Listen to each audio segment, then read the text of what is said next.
Greetings. I'm new to making YouTube videos, so bear with me, please.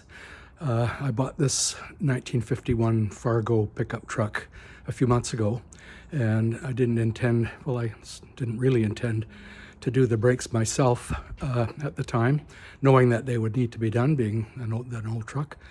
But nobody around my area here in the Surrey, British Columbia, was able or willing to do the work. And I had done work on these things as a teenager, so I thought, what the heck, I'd give it a try. Anyway, long and short of it is, the back brakes on these trucks, the cylinders are installed in a way that's puzzling to be and after fooling with it for quite a while, I took it to a fellow who I'll call Mopar Bob, who was able to solve it for me and help me out. Anyway, so I'm going to show you a short video in a minute about how to take these wheel cylinders apart, or remove them actually from the rear. The front ones are quite conventional, but the rear ones, I went on a few websites and forums and stuff, and nobody seemed to be able to help me to understand how to dismantle them. I'll just show you the truck quickly here, if I can. So this is the 1951 Fargo pickup truck. This model was only made for a couple of years. They called it the pilot house because it's got good visibility of the seat that sits up high and so forth. So I had this, it's made for the door. I designed it through AI. It's kind of cool. The Fargo is the same as the Dodge, except it was sold through Plymouth dealers, and so it's basically a Dodge with Fargo badging. Made, I believe, in Canada. This one was restored in the 90s, I think, in Ontario, and driven here, of all things, and it has hardly seen much use since then, but it's kind of fun. Anyway, I should start by showing you this tool. It's a puller, obviously, for getting the drums off the back of the truck. I don't know how a person would manage without it. These get bolted onto the drums, to the drum, and then this gizmo goes on there, and it drives this into the axle. It worked very well, came off quite easily. Obviously this truck had been worked on before in its 75 years.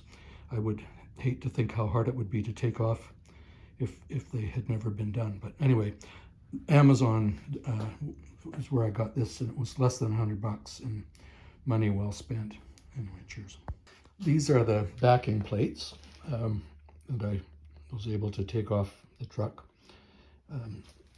My friend Mopar Bob was able to sandblast them and clean them up nicely. That's this is the outside. Sorry, that's the inside. And this is the outside. They cleaned up all right.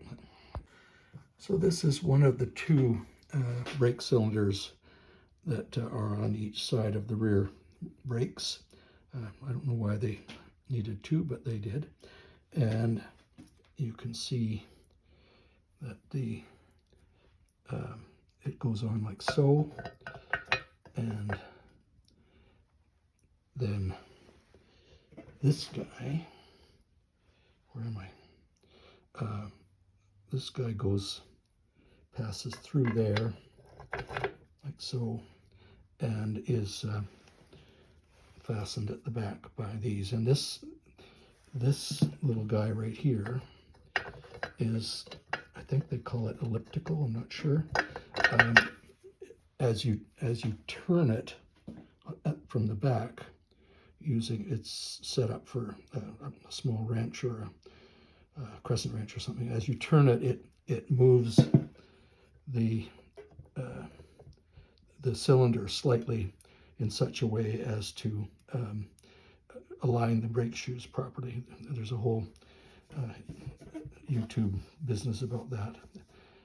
But this is why you might have trouble getting them off, because I tried to pull this out, of course, and not realizing that it was a different size. Anyway, so that's the mystery of these brakes. The bottom one is a little simpler because it just the two cylinders are connected inside the backing plate with a short metal brake line. Now the only other comment I would make at this, I got these parts from Andy Birnbaum, who's a supplier of Mopar parts, and it seemed to go well. That I got what I ordered, and everything seems to work. So I would mention him at least as one supplier you could think of. The only other thing that I've come across that I think is worthy of note is these brakes, of course, were set up for DOT3 brake fluid, or these systems, I should say, and DOT4 is a little bit higher temperature, I understand, but it's also a little bit more hydroscopic. So I'm sticking with DOT3 brake fluid, but definitely not synthetic, because the master cylinder won't handle synthetic brake fluid, at least the one I bought. So that's that. I hope this helps, and if you have any questions, post them on the YouTube channel, and I'll happily answer them. Cheers.